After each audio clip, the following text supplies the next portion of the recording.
സ്നേഹമുള്ള സഹോദരി സഹോദരന്മാരെ, വെളിപാട് 21:1-4 വരെ പുതിയ ആകാശവും പുതിയ ഭൂമിയും പഴയതെല്ലാം കടന്നുപോയി. ദൈവത്തിൻ്റെ കൂടാരം മനുഷ്യരോടുകൂടെ.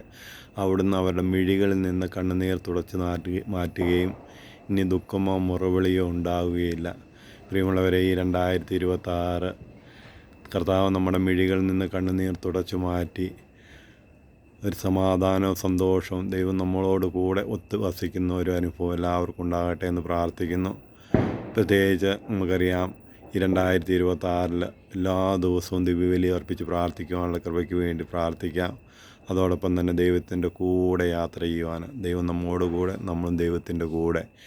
അപ്പം ദിവ്യബലി അർപ്പിച്ച് പ്രാർത്ഥിക്കുന്നു. എല്ലാ ദിവസവും ജപമാല ചൊല്ലി സാധിക്കുന്നവരൊക്കെ ഒരു ജപമാല ഇല്ലെങ്കിൽ 4 മുഴുവൻ കൊന്തയിൽ പ്രാർത്ഥിക്കുന്നു. അതോടൊപ്പം തന്നെ അരമണിക്കൂറെങ്കിലും വചനം വായിച്ച് ദൈവത്തിൻ്റെ സ്വരം കേട്ട് ദൈവഹിതമനുസരിച്ച് മുന്നോട്ട് പോകുന്നവരായി മാറുവാൻ. അതുപോലെ തന്നെ പുറപ്പാട് 23-25 ദൈവമായ കർത്താവിനെ നീ ആരാധിക്കണം, അപ്പോൾ നിൻ്റെ ഭക്ഷ്യവും പാനീയം ആശീർവദിക്കപ്പെടും, രോഗങ്ങൾ നിർമ്മാർജ്ജനം ചെയ്യും, അതുപോലെ ദീർഘായുസ്സ് ലഭിക്കും, ഗർഭചിത്രമോ വന്ധ്യത ഉണ്ടാവുകയില്ല. ഈ ദൈവത്തിൻ്റെ വാഗ്ദാനം, ദൈവത്തെ ആരാധിച്ച് ദൈവത്തിൻ്റെ കൃപ നമ്മളിലേക്ക് ഒഴുകുന്ന ഒരു വർഷമായി ഈ വർഷം മാറട്ടെ. എല്ലാവരെയും ഈശോ സമർത്ഥമായി അനുഗ്രഹിക്കട്ടെ. ഈ വർഷത്തിൻ്റെ ഓരോ ദിവസവും ദൈവത്തിൻ്റെ പുതിയ സ്നേഹം, പുതിയ കൃപ എല്ലാവർക്കും ലഭിക്കട്ടെ എന്ന് പ്രാർത്ഥിക്കുന്നു. പരിശുദ്ധ അമ്മയുടെ വലിയ മധ്യസ്ഥം നമുക്ക് ഓരോരുത്തർക്കും യാചിക്കാം. പരിശുദ്ധ അമ്മയോട് ചേർന്ന് ഒരു വിശുദ്ധ ജീവിതം നയിക്കുവാൻ, അതോടൊപ്പം തന്നെ സകല വിശുദ്ധരോടും ചേർന്ന് ഒരു വിശുദ്ധ ജീവിതം നയിച്ച് ഈ 2026 അനുഗ്രഹത്തിൻ്റെ കൃപയുടെ വത്സരമായിട്ട് മാറട്ടെ എന്ന് പ്രാർത്ഥിക്കുന്നു.